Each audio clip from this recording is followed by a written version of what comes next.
Mateus capítulo 12, versículo 21, diz assim a palavra do Senhor: e no seu nome os gentios terão esperança.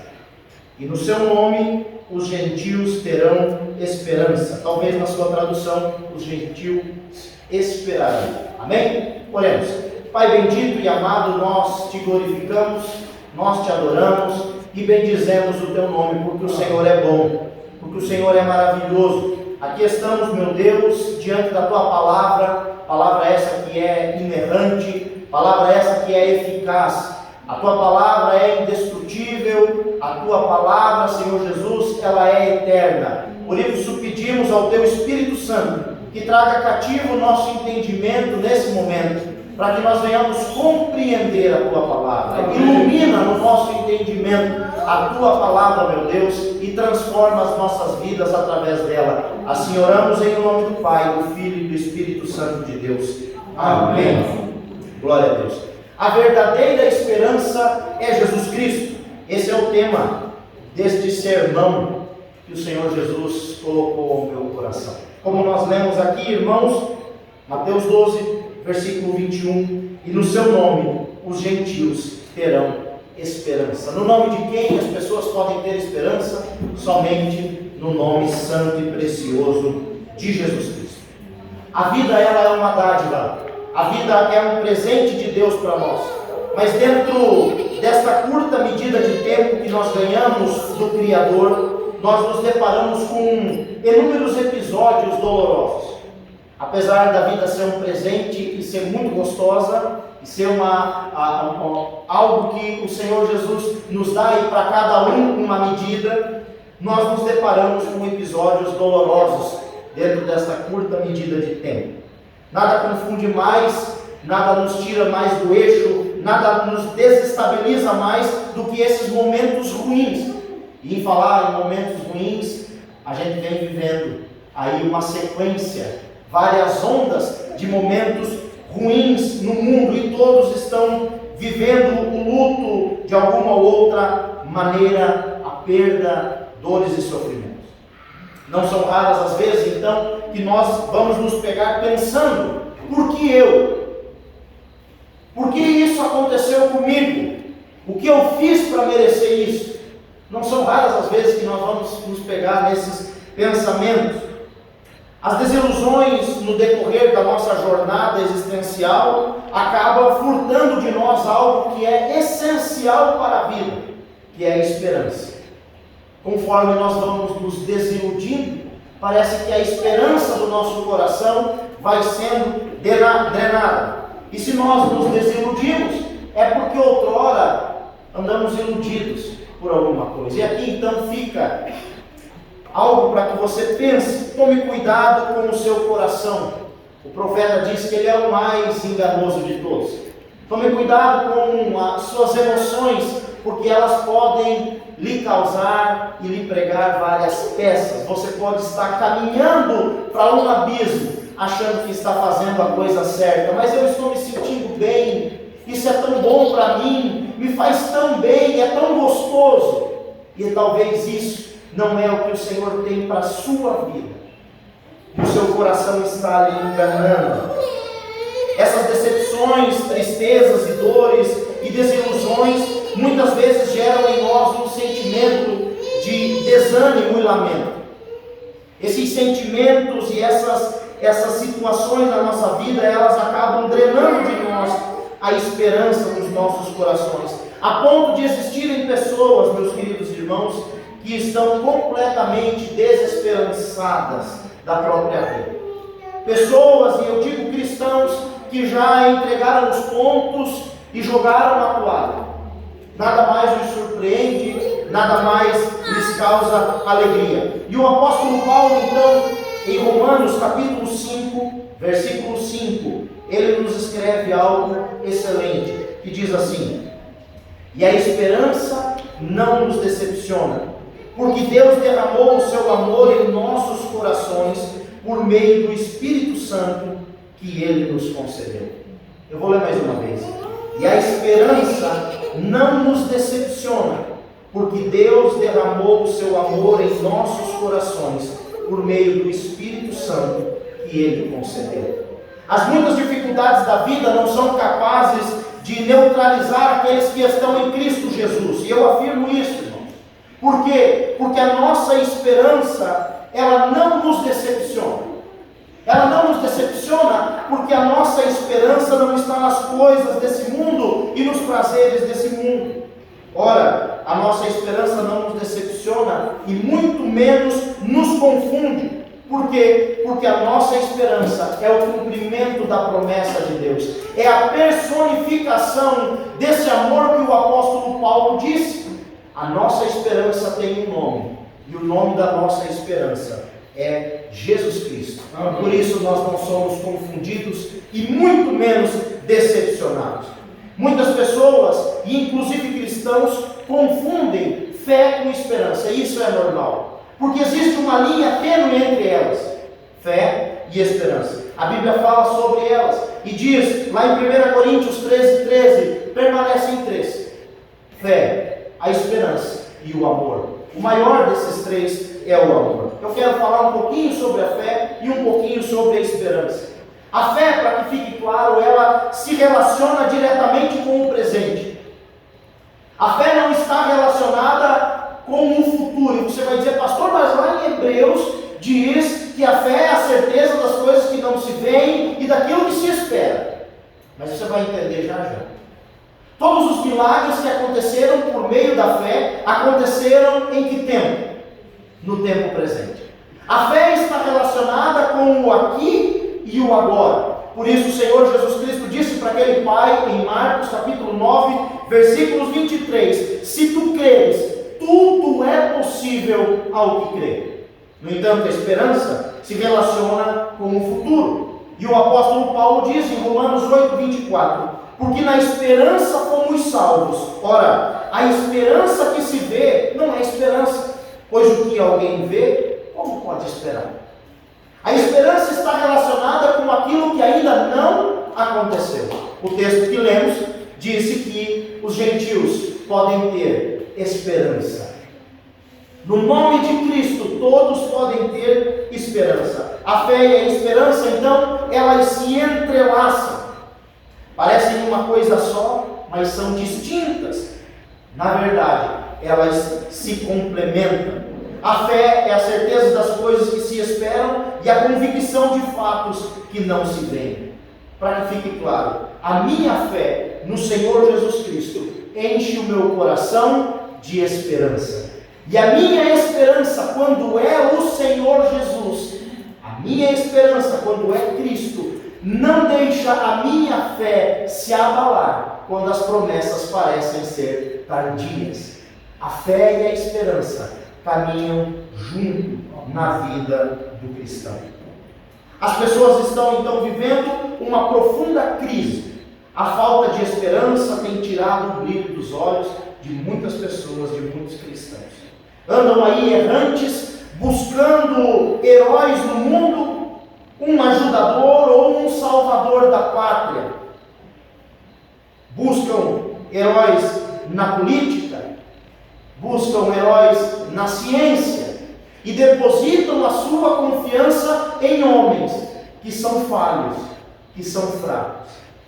Nós vivemos crises políticas, instabilidade financeira, fome no mundo, guerras, conflitos, pandemia e epidemias. Esse é o cenário propício, esse é o cenário específico, esse é o cenário perfeito para que as pessoas perdam a sua esperança. Este cenário do mundo atual é o cenário perfeito para que malfeitores se levantem e tomem proveito da fragilidade humana e tirem dela grande proveito. Mas esse também é o cenário perfeito para a igreja do Senhor se posicionar e anunciar ao mundo a verdadeira e única esperança. É o cenário perfeito para a igreja tomar uma postura e dizer: é possível sim ter esperança, se a sua esperança for o Senhor Jesus Cristo. Ele quer ser o Salvador e Senhor da sua vida. A esperança do mundo está abalada, pois ela não está na pessoa certa, que não é Jesus.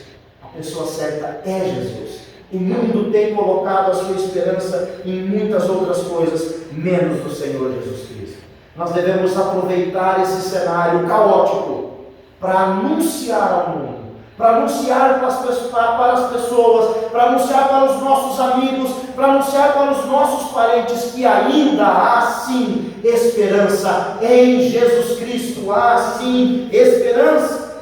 E essa esperança não está limitada a um único povo, mas sim para todos os povos da terra. O Senhor Jesus Cristo disse em João capítulo 1, do 11 ao 13, veio para o que era seu, mas os seus não o receberam. Mas a todos quanto receberam, deu-lhes o poder de serem feitos filhos de Deus, a saber, os que creem no seu nome, os quais não nasceram do sangue, nem da carne, nem da vontade do homem, mas da vontade de Deus. Amém. O apóstolo João faz questão de colocar aqui uma palavra ou uma expressão: todos quantos. Todos quanto receberem, qualquer pessoa que o receber, qualquer pessoa, ainda o número não está fechado. O número não é só uma determinada genealogia, não é só um determinado biotipo, não é só homem ou só mulher, mas todos quanto o receberem, ele lhes deu o direito, o poder de se tornarem filhos de Deus. Amém. E esse poder não vem pela nossa vontade, não vem pela genealogia, mas ela nasce no coração de Deus. Mateus, então, ao escrever essa passagem que nós lemos, ele relata algumas coisas importantes que eu quero que você preste muita atenção. Em primeiro lugar, Mateus ele era um exímio observador. Dos evangelhos, Mateus é o que mais cita o Antigo Testamento. Além de ser um homem que tinha uma grande facilidade em observar e narrar aquilo que via, ele também era um homem que tinha um profundo conhecimento das Escrituras. E por isso dos evangelhos é o que mais cita textos do Antigo Testamento, para provar que Jesus Cristo era o Messias prometido. Nessa ocasião, não foi diferente. Mateus está atento a tudo que Jesus está fazendo, e vocês vão ver essa atenção de Mateus. Mateus está atento a como Jesus está falando, a como Jesus Cristo está olhando, e inclusive como Jesus Cristo está se comportando naquele ambiente. E tudo isso ele narra nesses versos. Ele viu Jesus Cristo se compadecer e curar aqui nesse capítulo de um homem que tinha uma das suas mãos atrofiadas. Mateus inclusive anotou a resposta que Jesus Cristo deu para os fariseus, quando perguntaram se era lícito curar no sábado. Disse Jesus: uma ovelha de vocês, se uma ovelha de vocês cair em uma cova ou uma vala no sábado, vocês não vão lá tirá-la? Quanto mais vale um homem do que uma ovelha? Logo, é permitido fazer o bem no sábado. Para os fariseus, aquele homem era um rejeitado. Para os fariseus, talvez aquele homem era um amaldiçoado por Deus, e a sua mão defeituosa era o seu castigo público. Aquela mão atrofiada era o seu algoz, e aonde ele ia, aquela mão o acompanhava, e aquele homem então era vilipendiado, era julgado por conta da sua deficiência. Mas para Cristo, quem é esse homem? Para o bom pastor, ele é uma ovelha que está ferida. Aquele homem não passa de uma ovelha que está com a sua pata quebrada, com a sua pata machucada, porém não menos importante do que qualquer outra ovelha do seu rebanho. Mateus então notou a humildade de Jesus Cristo também, sendo ele acessível, inclusive para os rejeitados, para os excluídos, curando todos que se achegaram até ele. Depois desse episódio de Jesus curar esse homem na sinagoga e no sábado, os fariseus ficaram possessos com ele e queriam então acabar com Jesus. Jesus saiu dali e grande multidão o seguia. E o texto diz que Jesus curou a todos e aliviou a dor deles. Contudo, Jesus Cristo não fazia isso Mateus anotou, que Jesus não fazia isso para se autopromover, mas para glorificar a Deus. Veja aí comigo versículo 15 e 16. Jesus, sabendo disso, retirou-se dali, acompanhou uma grande multidão, e ele curou todos os doentes, recomendando-lhes rigorosamente que não dissessem quem ele era. Diante do comportamento de Jesus, Mateus não teve dúvidas. E então ele rompe no versículo 17, afirmando: ele é o Messias prometido. Se cumpriu o que o profeta Isaías disse: aqui está o meu servo, versículo 18, que eu escolhi, o meu amado, em quem eu tenho prazer. Porei sobre ele o meu espírito, e ele anunciará justiça aos gentios. Não discutirá, nem clamará, nem se ouvirá pelas ruas a sua voz. Não esmagará o caniço quebrado, e não apagará o pavio que fumega, e até que faça triunfar a justiça. E no seu nome os gentios terão esperança. Mateus, ao observar o comportamento de Jesus, como Jesus estava agindo, como ele se compadecia dos necessitados, como ele era acessível a todos que se achegavam até ele, e como ele rebatia e repreendia aquela religiosidade, ele disse: realmente se cumpriu as Escrituras, ele é o Messias que o profeta Isaías prometeu, que Deus prometeu. Deus sempre quis anunciar, meus queridos irmãos, a graça a todos os povos.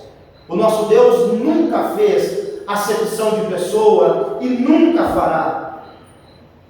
Ele sempre quis anunciar a sua graça aos fracos, aos pobres, aos rejeitados, judeus e gentios. Esse é o seu povo, essa é a sua igreja, do castelo aos barracos, das mansões à favela. O Senhor Jesus Cristo tem a sua igreja de todos os povos, tribos, línguas, raças e nações. Essa é a pintura que nós temos da igreja do Senhor Jesus Cristo. Ele escolheu uma jovenzinha, Maria, pobrezinha, lá de Nazaré, para carregar no ventre o seu filho.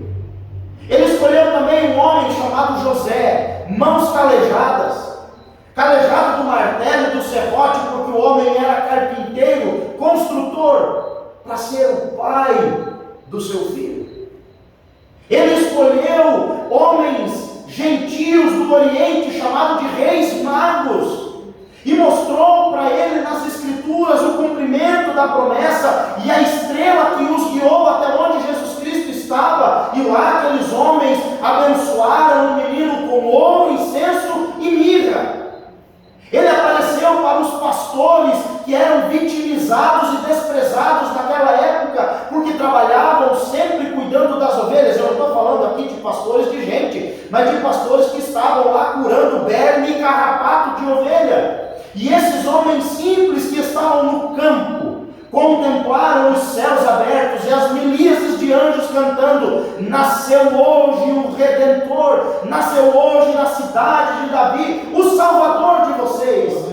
A graça de Deus sempre se manifestou aos humildes, sempre se manifestou aos desprezados, sempre se manifestou aos rejeitados, judeus e gentios. A graça de Deus nunca foi exclusiva para apenas um grupo, mas sim para todos aqueles que creem, homens e mulheres. Sabe por que você pode ter esperança? E aqui eu concluo a minha mensagem com 5 aplicações. Em primeiro lugar, você pode ter esperança porque o nome dele é Jesus Cristo. Amém. E a palavra nos garante, meus queridos irmãos, que não existe outro nome igual a esse.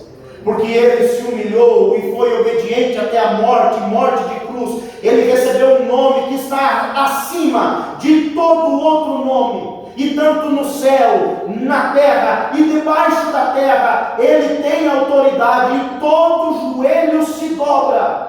Nós podemos ter esperança, porque a nossa esperança é o Senhor Jesus Cristo. Em segundo lugar, porque Ele se importa com as suas ovelhas, ao exemplo do homem que tinha a mão mirrada. Ele nos tira da cova, conserta as nossas patas quebradas, renova as nossas forças e nos dá condições agora de fazer a sua obra com excelência. Antes não tínhamos, porque uma mão era fraca, agora nós podemos agarrar no arado com as duas mãos firmes e não olhar para trás, porque o Senhor é quem nos fortalece e se importa com as nossas fragilidades. Em terceiro lugar, Ele é acessível a todos que se achegam a Ele. Eu não sei qual é a sua dificuldade, mas você está padecendo porque talvez ainda não chegou até Jesus. Porque se você se achegar até Ele, a Bíblia diz que Ele de maneira nenhuma lançará você fora. Amém. Não perca mais tempo, corra para Jesus. Em quarto lugar, Ele não veio para esmagar o caniço quebrado. Caniço é uma espécie de junco, um bambuzinho frágil que crescia às margens dos rios. E então Mateus olha aquilo e diz uma profecia lá de Isaías, e diz: Ele não veio para terminar de quebrar. Ele sabe o tamanho da sua dor, Ele sabe como é que está o seu coração, o quanto o seu coração está quebrado e machucado. Saiba que em qualquer outro lugar ou qualquer outra pessoa, eles vão terminar de quebrar, mas Jesus Cristo não. Jesus Cristo, Ele vem para erguer aquele que está caído e curar aquele que está quebrado. Ele também não veio para apagar aquele pavio que está fumegando, mas Ele veio para acender a chama do nosso coração com o Espírito Santo. Ele veio para renovar as nossas forças, nos colocar de pé e agora seguir renovados em direção ao seu amor. Em quinto e último lugar, Ele não nos abandona no percurso, mas está conosco até que se faça triunfar a justiça. Olha aí a última frase do versículo 20: não esmagará o caniço quebrado e não apagará o pavio o pavio que fumega, até que faça triunfar a justiça. Deus não te pega pela mão, te dá um tapinha nas costas e diz: agora você vai caminhar sozinho. Negativo, meu irmão. Lembra dos discípulos em Emaús? Estavam com o coração quebrado, despedaçado, nem perceberam quem estava caminhando com eles, mas ao lado deles estava Jesus Cristo. Jesus Cristo, quando nos coloca de pé, quando nós buscamos a Ele e entregamos a nossa vida a Ele, Ele nos toma pela mão e caminha conosco até o final da nossa vida. Quando fechamos os olhos aqui, nós abrimos os olhos lá, e Estevão pôde contemplar isso, dizendo: os céus estão abertos e eu vejo o Cristo ao lado do Pai. Jesus Cristo não nos abandona no percurso, Ele nos coloca de pé, nos reanima, nos reaviva, mas vai conosco até que a justiça triunfe. Eis que é me dado todo o poder no céu e na terra, e eu estarei convosco até a consumação dos séculos. Amém. O nome dele é Deus Emanuel. Não é o Deus que está acima, não é o Deus que está embaixo, não é o Deus que vai na nossa frente, também não é o Deus que fica na retaguarda, mas é o Deus conosco, que caminha e nos assiste e está sempre presente nas nossas limitações. Amém. Essa é a esperança que o mundo precisa ouvir. Essa é a esperança que o mundo precisa saber. E a voz que o mundo precisa ouvir é a sua, dizendo: Jesus Cristo é a nossa esperança. Amém. Jesus Cristo é a nossa esperança. No nome de Jesus nós podemos ter sim esperança. Eu quero orar pela sua vida nesse momento. Feche seus olhos, curve sua cabeça.